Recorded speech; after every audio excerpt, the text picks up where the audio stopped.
morning. I'm going to ring our bowl this morning. And as I do, ring the bowl, please allow the vibrations to bring you into the quiet of our sanctuary and help you to prepare for our service.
Thank you.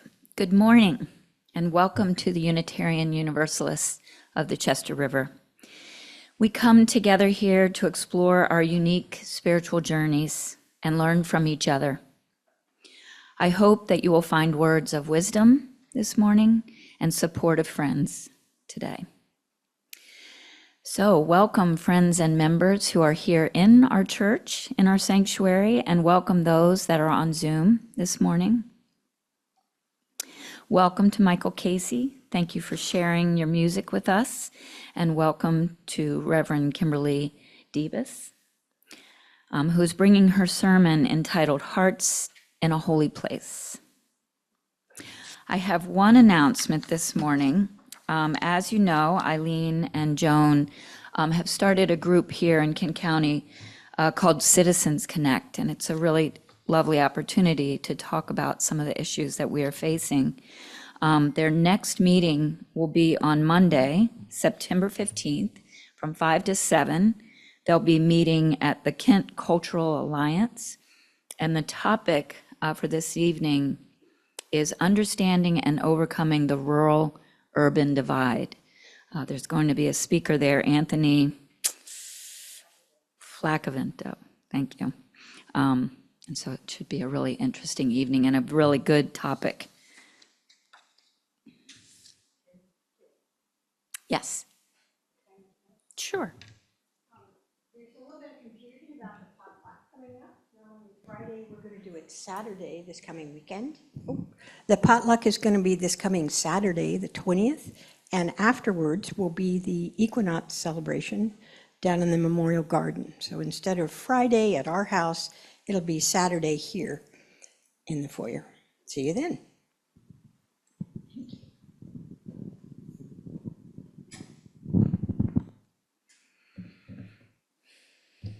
Okay, and now let us share in the chalice lighting words in your order of service as I light our chalice.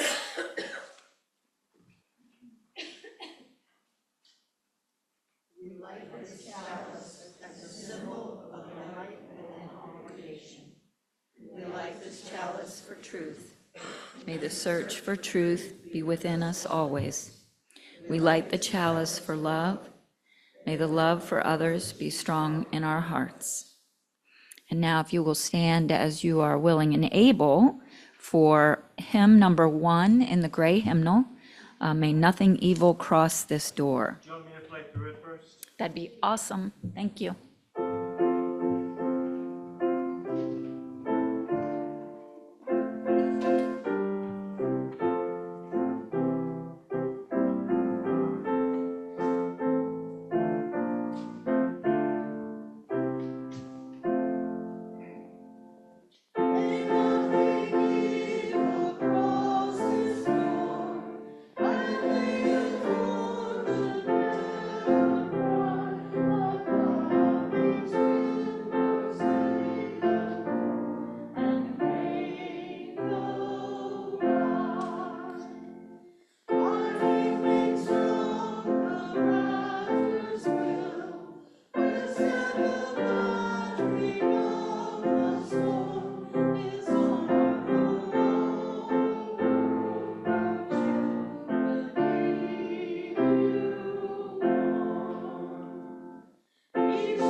Our opening words this morning are from the Reverend Gretchen Haley.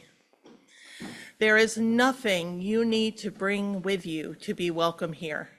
No right beliefs, no proof of citizenship, no eternal optimism or clarity of conviction, no boundless courage or endless expertise. You do not need to know what brought you here, or how you will solve that problem you're turning over and over and over and over in your head. Your bills do not need to be paid, and your checkbook can be a mess. Your children may have been up half the night, and your hearing aids may not be working, and your knees may be creaking. You do not need to be already perfect or even halfway to belong in this circle where grace meets us where we are, but does not leave us as it found us, where love resides in each of us, yet is somehow more than all, where life still pulses and rages and heals and transforms us, creating us in this day new again. Come, let us worship together.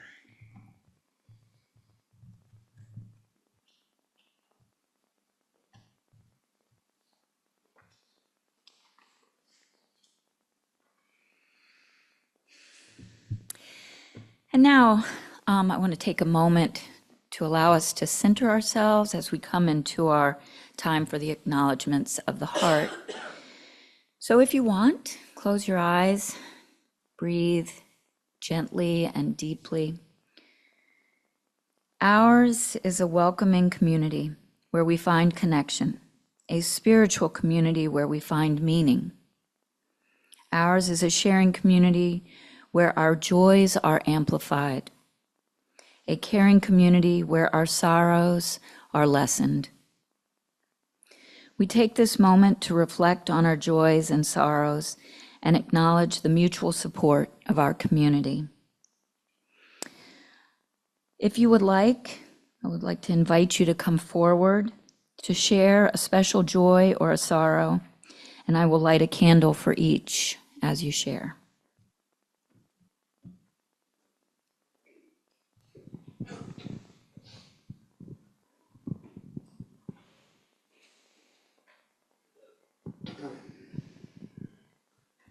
Well, we took my son David over to Washington Hospital Center. Is this mic on? Yes. Okay. And he had 7 hours of surgery on Tuesday. And they replaced a valve with a cow valve, and they did 2 bypasses. That night, of course, he was just laying there, just comatose. Went in the next day, though, I expected him to be doped up or in pain. He wasn't in pain. He wasn't on doped up pain medication. And I was surprised after having been cut open all the way down to his chest, they were doing so well. Then he was supposed to come home yesterday, but he's retained some fluid. During the pandemic, he lost weight, and apparently, I didn't know what's happened. His thyroid medication caused some kidney damage. So hopefully he'll come home today or tomorrow. But I was just astounded. So now I guess he's 99% human, 1% bovine.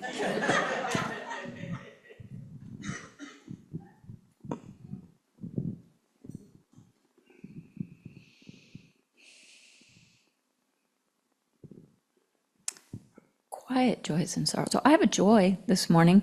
On my way here this morning, it was such a beautiful morning.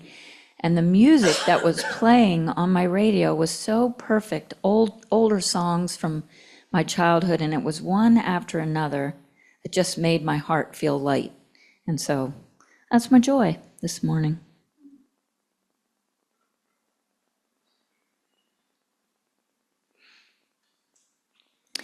And we should probably offer a prayer for the tragedies of the week,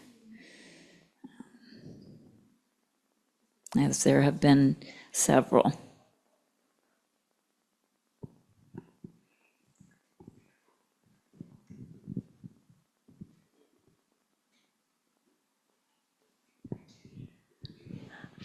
I wasn't going to say anything. I just am overwhelmed with the past week. I'm overwhelmed with the past year. People I talk to, good friends I'm in touch with, we just look at each other and there are no words. But I think just knowing that in the zeitgeist that there's the opportunity for grace, and that we are in this together, and that we can tap into this in the way that each of us know we can, and just to keep open, because we can be receiving the goodness and the grace that's there along with everything else, just to keep open and receptive. It's all we can do with love. Thanks, Annie.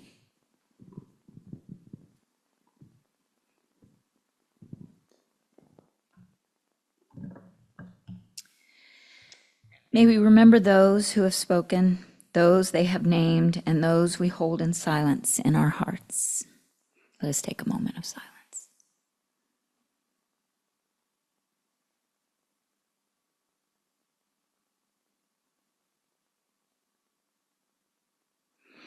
Amen. So before our offering this morning, I want to appreciate all the gifts that our community shares. There are so many. We work so hard together to keep our community going. Sharing of your time, your food, your flowers. I just love the flowers this morning. And many expertise. All of these are so appreciated and valued. Let us now also share a financial offering to support our good works.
Thank you all. And now I am going to share a reading by Jean Harrison Nuyar called Grace. A cartoon in the New Yorker a while back shows bicyclists in 4 panels. In the first, a young man in sleek cycling attire pedals away while the balloon over his head captures his thinking. Fitness. In the second, a woman with baskets and saddlebags filled with bundles thinks environment. In the third, a teenager thinks independence. And in the last, a young child smiling ear to ear thinks simply wind. Children may know far more about grace than adults. The simple rush of wind is a gift available to all of us for the taking. This is grace. Gifts unsought and perhaps undeserved. Children will experience these gifts regardless of the words available to them. But I suggest that the way we name such moments and feelings might lift them up in a way that can give them added power and clarity. Perhaps by naming these moments, they might become a more conscious thread in the tapestry of the child's life and of our own. We don't want to discuss and analyze them into mundane boredom, but a light naming might add a spiritual quality to our awareness. Aren't you lucky, we are likely to say to children when something fortuitous or bountiful happens to them? Aren't we lucky to catch a glimpse of the deer in the woods? Aren't you lucky to have such a wonderful Aunt Sarah? Aren't we lucky to have a sunny day for the trip to the beach? But luck implies simply a chance of fate. Grace is far richer and deeper.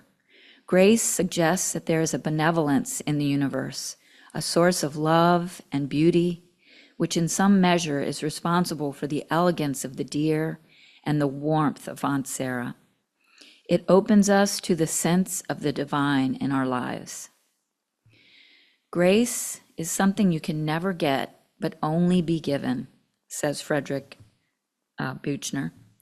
To pursue moments of exceptional beauty, clarity, or serenity would be fruitless, but to be open to receiving the gift that is available to us is another matter. The colors of the sunset, the birds on the water, the tenderness in our loved one's face will be there whether we notice it or not.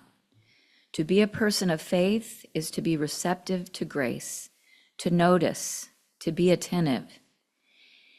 It is akin to mindfulness. Gifts are available to all of us all the time, but they will pass us by unless we are open to see and to feel and to celebrate. In the words commonly ascribed to Ramakrishna, the winds of God's grace are always blowing. It is for us to raise our sails. And now we welcome Reverend Kimberly Davis to our pulpit this morning. She is coming to us from Cedarhurst UU, which is outside of Baltimore, and we've had you here numerous times now, so we welcome you and are so thankful to have you here.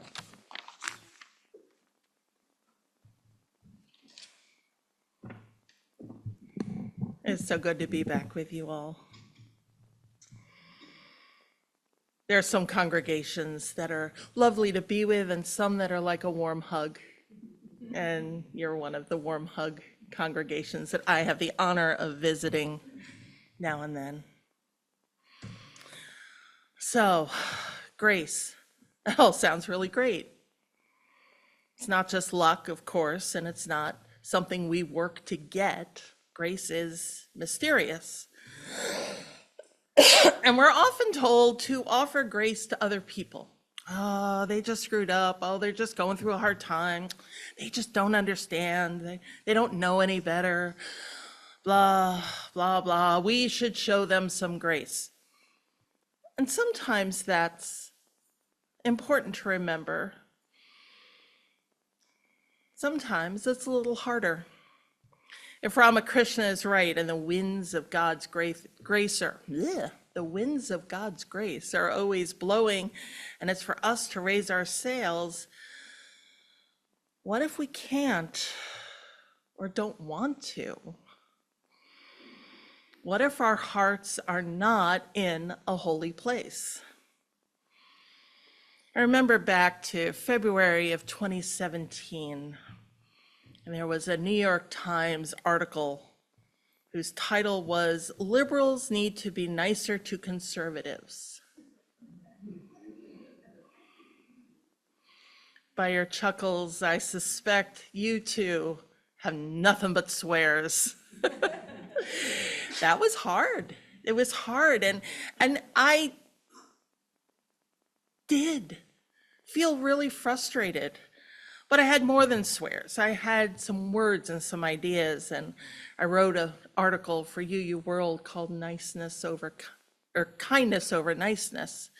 Because niceness is wishy-washy, but kindness has a backbone. I'm quoting myself here because this really got under my skin. I said, I'm not calling on us to be bullies, far from it. As former First Lady Michelle Obama famously said, when they go low, we go high. And we still must do that because right now, because of all that Unitarian Universalists know about humanity and potential and how the world works, we do indeed occupy a moral high ground. And not being bullies is part and parcel of that occupation. But occupying the moral high ground and building the beloved community are not the same thing as being liked. And our generally conciliatory manner, born from centuries of Protestant decorum, will win us neither friends nor justice. We need to shed that veneer of respectability in favor of our faith's true call to be kind. Now, I share that with you because while, yes, it's still true, it's even harder now in 2025. Going high hasn't really worked, and the bullies have come back even harder. We did our best to show grace. We did our best to work for justice and hold the moral high ground, and we still do.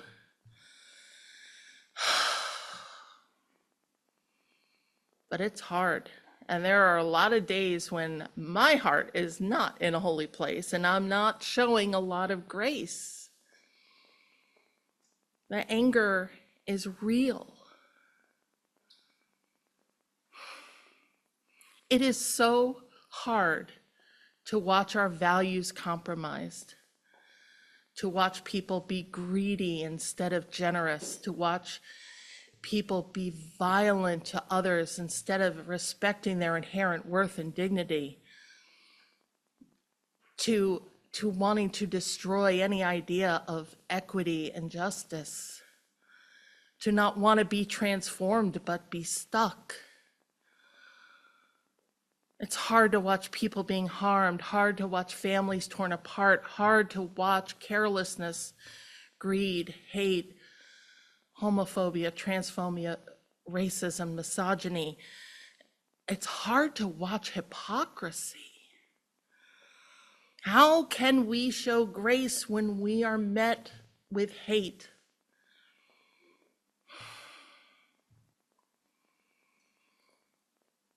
Going back again into the 2010s, some of you may remember a sketch comedy show called Key and Peele. Jordan Peele and Keegan-Michael Key had a recurring sketch that they even played out at the correspondence dinner one year, where Peele played President Obama and Key played Luther, his anger interpreter. And you would hear perfectly sensible, reasonable statements from Obama, and Luther would get mad because it was real, because under all of it, there's so much anger. There's so much to be mad about. It's hard to go high when there is so much. I remember the last time we were here, at some point we talked about the anger and the frustration. I think somebody talked about getting together. I think it was here.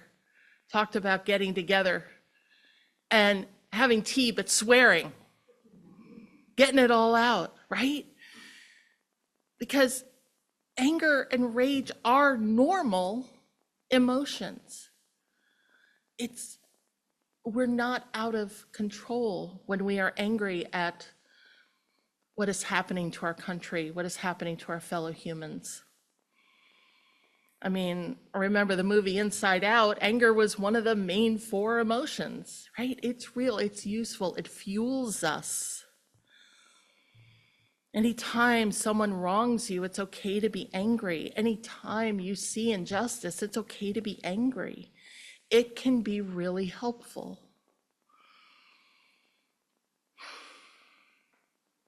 And yeah, not every minute we're gonna find grace. And just because you can't find the grace doesn't mean you're a bad person. Just because you're angry doesn't mean you're a bad person. Our universalism teaches us this. There's a great story that Hosea Ballou would tell. He said, imagine your child falls into the mud and you help the child out and you help it get cleaned up. Do you clean the child because you loved it, or do you love the child once they've been cleaned? Grace will clean the child because they love them. And it's okay if the child stays dirty for a little while. It's okay. Just because you can't raise your sales right now doesn't mean grace isn't there for you whenever you reach for it. Grace is on demand. It's there whether you grab for it or not, whether you look for it or not. We cannot work to achieve grace. It's there when we're open for it. All we can control is what we can control.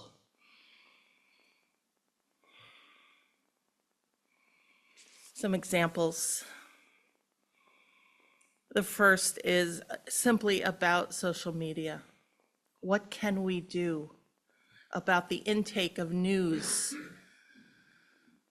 that is making us angry? Because it is developed to keep us on edge. We are taking in 1,000 times more information than we did a century ago.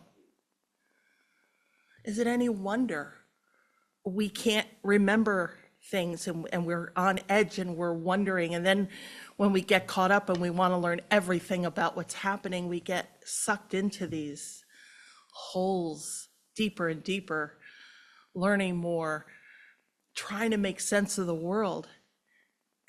And the algorithms know what you're looking for. And so they will keep you going a certain direction, giving you the information that keeps you upset, keeps you angry. I think about something I read just yesterday in response to Charlie Kirk's death. It was someone who said, I am so disgusted by the messages that this man preached and taught about racism, misogyny, white supremacy, all of that, because that's all we're seeing these statements, and he's had been fomenting hate.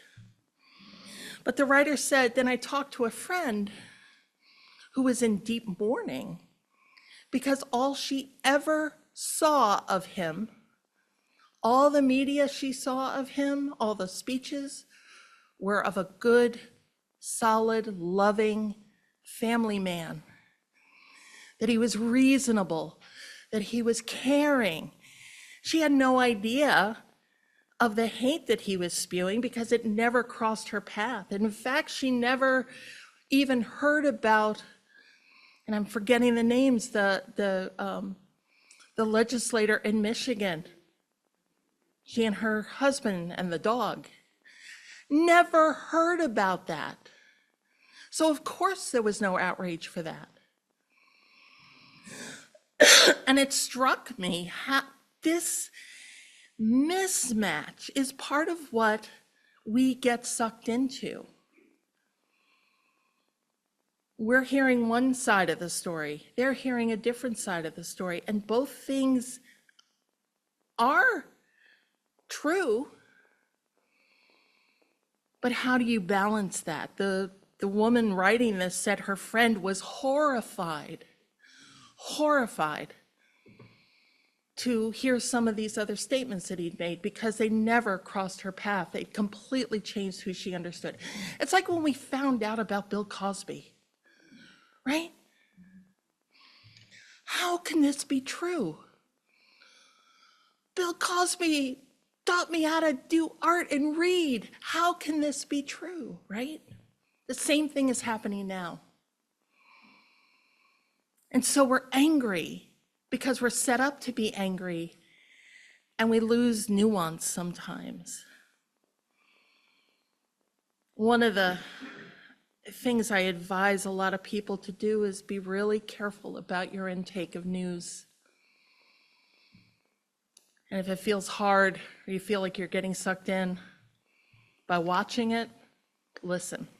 And if you still feel sucked in by listening, read or listen to the aggregators, people like Rachel Maddow, Heather Cox Richardson, Brian Taylor Cohen?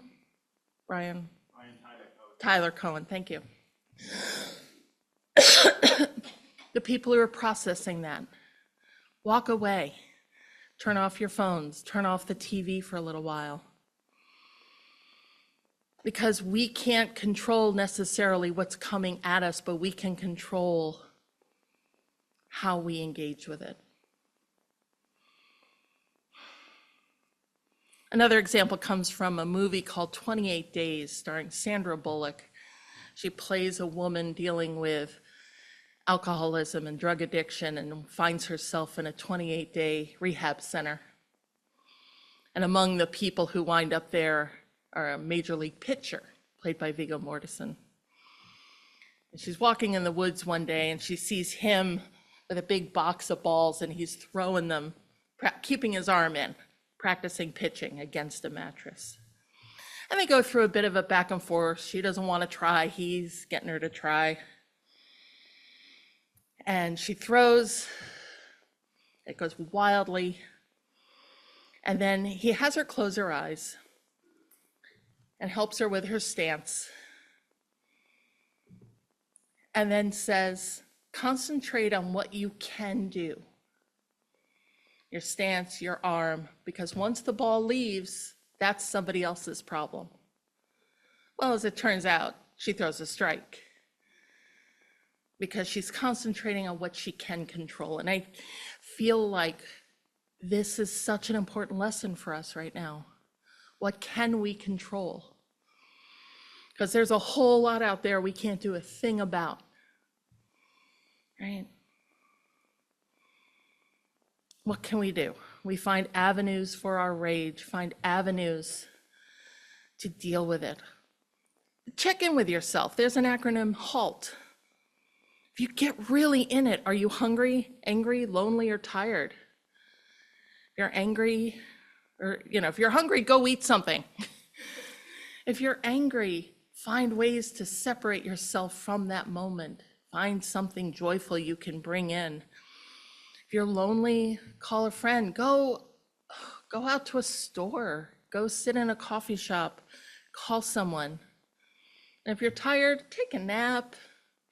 Naps are great, right? And talking to someone is almost always the best thing, even if it's somebody else who's also angry, right? You get together and you shout and you yell and you bitch and moan and you grouse at the world and how can this thing be? But somewhere in there, you're gonna find connection and a spark of joy. Something's gonna make one of you laugh and then it's all over. Then you're in good shape. But it reminds you of your humanity and other people's humanity. And it reminds you that we can do things together, right?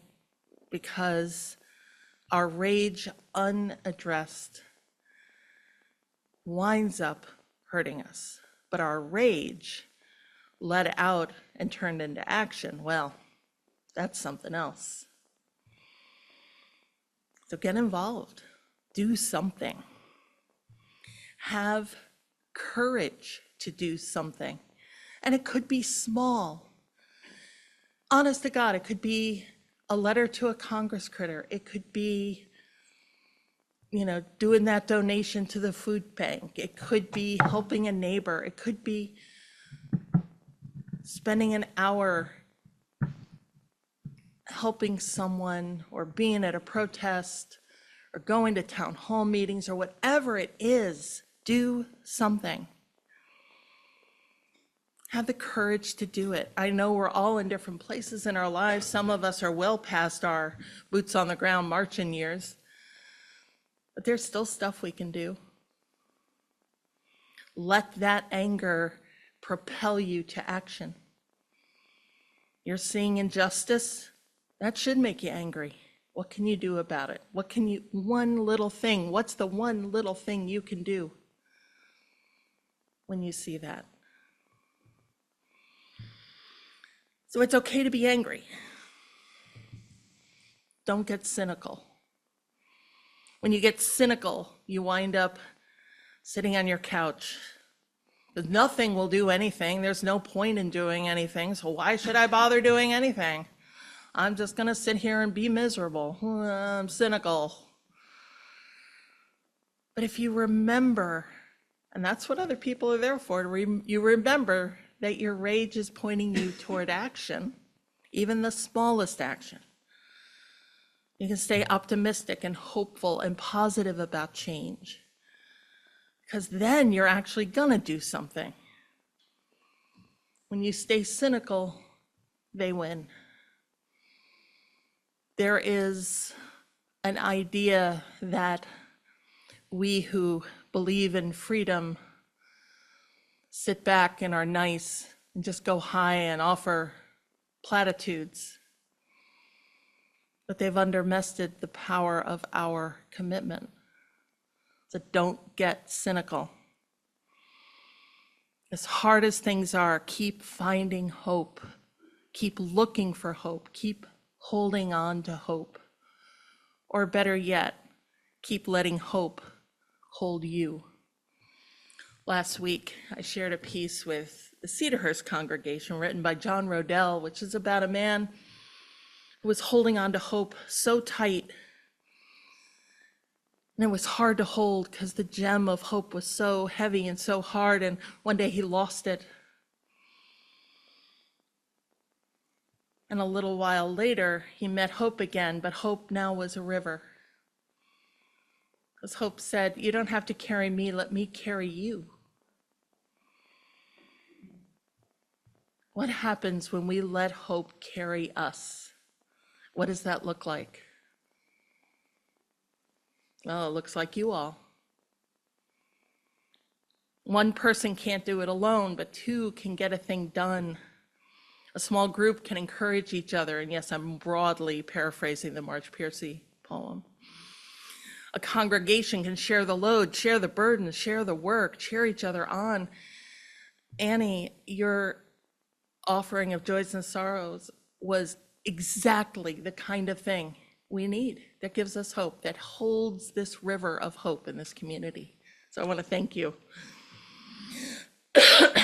Congregations can be like a flock of geese in V formation. You know how when they migrate, and these long migrations, they form a V, but they're never in the same position all the time. When the leader gets tired, they move to the back of one of the arms. They catch the drift and they almost float, and they're still flying, but it's less effort. And they rely on that draft and they ride a while, and then there's shifts again. So everyone leads and everyone rests and everyone works together. We might imagine if they understood hope, they would float on hope as they fly south and then north again, year after year after year. Carrying hope is hard because we do that alone. Floating on hope, well, it's floating on grace. It's easier when we do it together and trust one another and feel connected. This religious community is a community of trust and belonging and connection. Grace is there for the taking. The people are there to connect with. You are floating on hope, so remember that. You don't have to carry it alone. Consider what you learn here, how you connect here, how you feel when you're here. The love, the warmth, the connection, the caring. This can be a centering time to help you through the anger, through the rage, through the frustration, through the desperation. The last thing I will offer is, yes, pray. However you understand that word, because prayer isn't asking something above us, beyond us, if such a thing exists, to do a thing. Prayer is about getting ourselves recalibrated, centered. We pray to figure out what we need. So pray quietly to your hearts. What do I need? What's frustrating me? Our song, Spirit of Life, is exactly that. It is a personal prayer at the breaking point of frustration and exhaustion. Carolyn McDade talks about working in the protests of the School of the Americas and just feeling almost hopeless. And she goes back to her friend's house and sinks before the piano, and all she could do is sing, Spirit of Life, come unto me. Sing to my heart all the stirrings of compassion. Blow in the wind, rise in the sea, move in the hand, seeking life, the shape of justice. Roots, hold me close. Wings, set me free. It is a prayer when it is too hard. It is a prayer to say, I need some grace and I need to make room for it. And maybe that's how we get our hearts in a holy place. It's a lot. We're going through a lot right now. But we get to go through it together in a faith that believes in love, in connection, in generosity, in justice. And this beautiful faith that tells us that love will always be there, that grace is there whenever we need it, and it will not let us go. It will not let us go. Let's sing. I invite you to rise and body your spirit and sing in the Teal Hymnal 1008, when our hearts are in a holy place, or when our heart is in a holy place.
And now we have time for some discussion. such great timing this morning. So if anyone would like to share a comment or a question, I will bring you the microphone.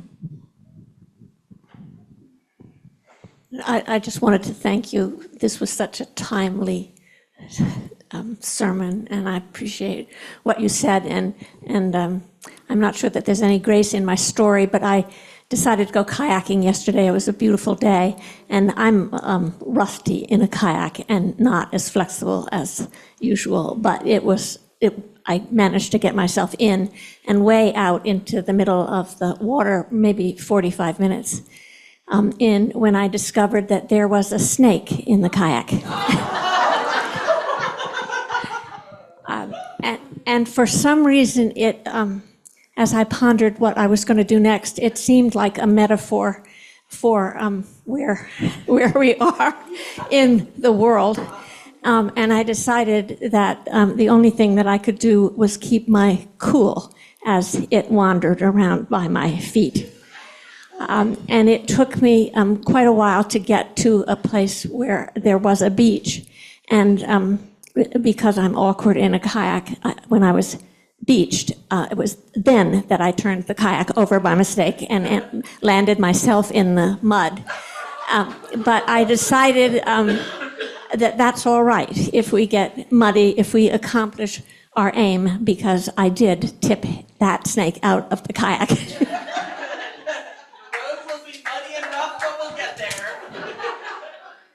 And the snake didn't bite you? So Grace there, that's a fabulous story. I got to tell you a story about anger. Dr. Martin Luther King, I'll take you in the 50s perhaps. He was upset or angry perhaps. So what does he do? His mentor said, go back to India and learn about Gandhi. So he did. And he had to learn, Gandhi was dead at that time. So he had to learn Gandhi's methods in 1 month. And he was the guest of India's Prime Minister Nehru, who was right-hand man of Gandhi. He learned the Gandhi's methods in 1 month. And he came back and he led the movement here. Because the Gandhi's movement was a non-violence movement. Regardless of what will happen, it will be non-violence. And that's exactly what he did. And see what he accomplished. So the anger or upset what he had, he turned into a complete turnaround completely. Yeah, the problem with that is that it's a slow process. But it doesn't matter. The answer is always in nonviolence, which is like loving, basically.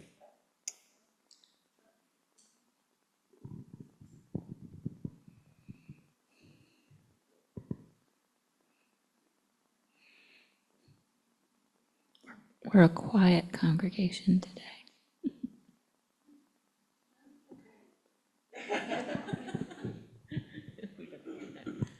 I gotta stand. It's the nuns. Anytime I had to talk, then they make you stand up. Anyway,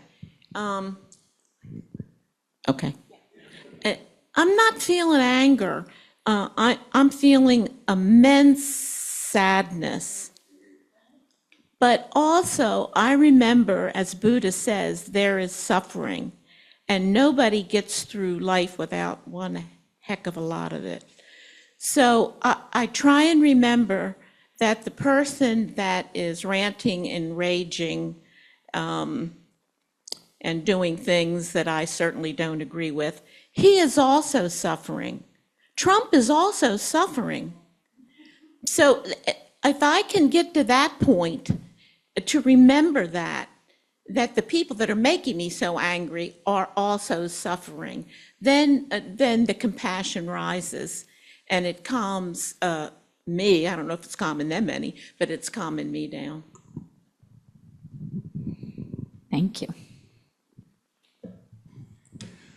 While you're going up there, there's a Buddhist metta that goes, you may be the one last spark we all need to light the whole world. And it's one thing when you're saying that about somebody loving and wonderful and you're buoying them up, but what if you say to someone who is causing destruction, you may be the one last spark we all need to light the whole world, right? Changes things a little bit. So wanted to share that. You reminded me of that. There was a hand up here. Okay. It is hard to hold yourself together with so many things happening in this world right in this time to deal with it. I'm just hoping that democracy can be restored.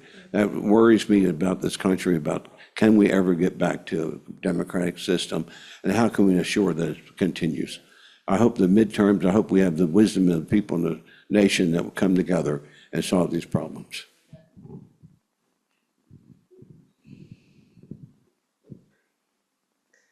It's getting to work out. Thank you. Well, I had a terrible vacation because I was sick 80% of the time. But, you know, I had good friends and everything worked out okay. Wasn't the greatest, but it worked out okay. And yesterday I was taking a friend to meet her daughter at 404. I don't know if anybody knows where that is. But she told me to turn on 309, which I did. And we were riding along. I said, how far is it to 404? We're right in the middle, nothing but cornfields. Okay? I get a flat tire. I, of course, not being able to change it, and I'm thinking, what in the world am I going to do now? I'm upset because I had to ride this far to take this woman back, and now I have a flat tire. She can't change it. I certainly can't change it. What am I going to do? She calls her sister, her daughter, and just by luck, he happens to be a mechanic at the same time. I mean, very knowledgeable guy. Well, that tire had been up under there for 4 or 5 years. I never changed it. I didn't even know that there was a spare up there. So he puts it all together, he figures it out, and he gets 45 minutes later, he finally gets the tire to lower itself. And I'm like, I can't do anything. I can't help him. I felt useless. I felt terrible that this guy was going through all this, driving here, that changed my tire, never dreaming he would have all these issues and problems. So he gets the tire all down, and he gets it off, and it was an old spare, so it doesn't have much life left. So he gets it down, takes it off. He takes the lug nuts off my truck. He can't get the hub off. Now, I don't know if anybody knows what that is, because I didn't either. But he can't get the hub off to get the tire off. It's rusted on there or something. I don't know. And man, I'm like, what else could happen? And then I was very upset. And then once he changed the tire and I was heading back home, I said, you know, why be upset? You should be excited that you had somebody that was willing to come out in the middle of nowhere and help you do this. Most people couldn't have done it because they would have just given up. They would have said, oh, sorry, buddy, I can't help you. Tried, but I can't do it. This guy didn't. He stayed with it. And he was such a nice guy. He wouldn't take any money, wouldn't take anything from me. And all I kept was thanking him. And then I'm driving home, and I say to myself, man, that was terrible. And then I said to myself, boy, it could have been a lot worse. It could have been a lot worse. And here I was blessed that this guy came, God knows from where, 20 minutes down the road, he pulls up, gets out. And he doesn't get upset about all this stuff that's going on. Meanwhile, I am like very upset that I'm putting this guy through this stuff, right? So he gets it, and I'm heading home, and I'm saying to myself, angry at first because it happened to me. I still have to go home, and now it's almost dark, and I cannot drive in the dark. So I'm white knuckling it all the way home. Finally get home. I get in and I'll relax a little bit, just take that deep breath that people tell, inhale, exhale. So I do that, and everything is fine, I finally calmed down, and I realized how grateful I was and how blessed I was that this guy just happened, you know? It's, yeah. That's grace. Yeah. And grace that you were able to calm down too and get it. Yeah. All right. Thank you all. Thank you. So I want to close with these words from a Zen teacher, Karen Marzen Miller. First, be quiet. Give away your ideas, your self-certainty, your judgments and opinions. Let go of defenses and offenses. Face your critics. They will always outnumber you. Lose all wars. All wars are lost to begin with. Abandon your authority and entitlements. Release your self-image, your status, power, whatever you think gives you clout. It doesn't, not really. Give up your seat. See what you are unguarded about, a prisoner of no one and nothing, and now that you are free, see where you are. Observe what is needed. Do good, quietly. If it's not done quietly, it's not good. Start over. Always start over.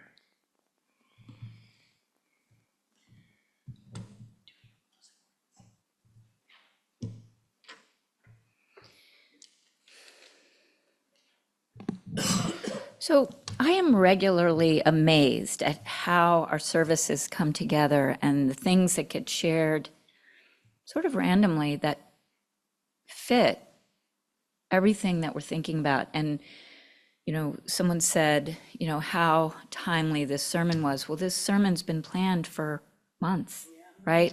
And it is so timely. So it's like, that's grace.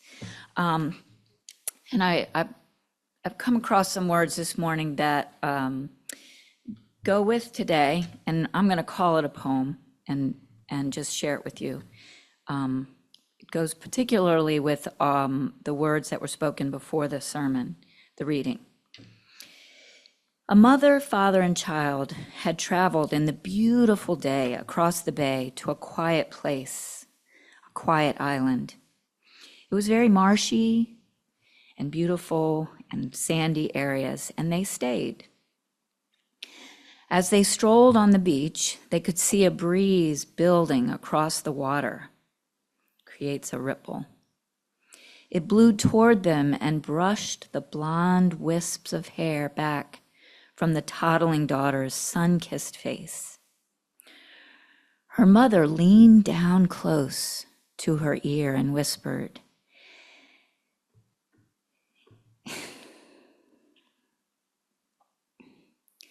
"There, my love, is the voice of God. Listen. May you go into the world this week and listen for your best voices and find grace." Amen.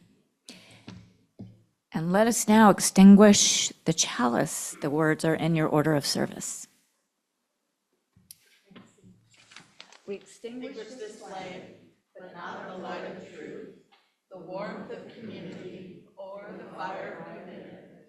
These we carry in our hearts until we go meet again.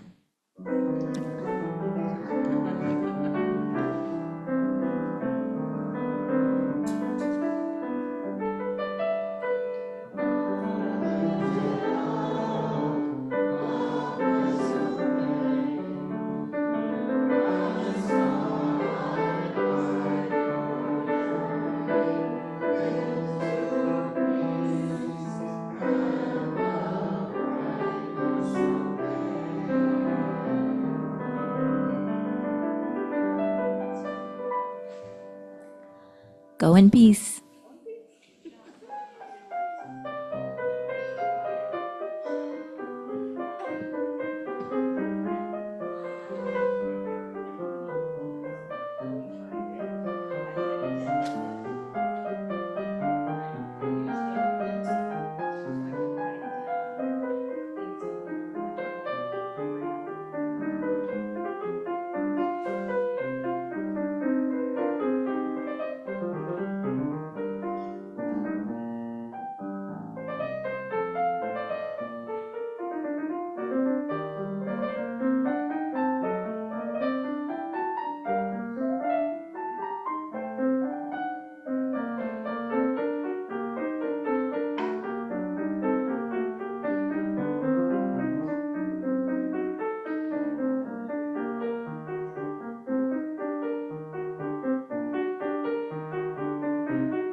Affirmation of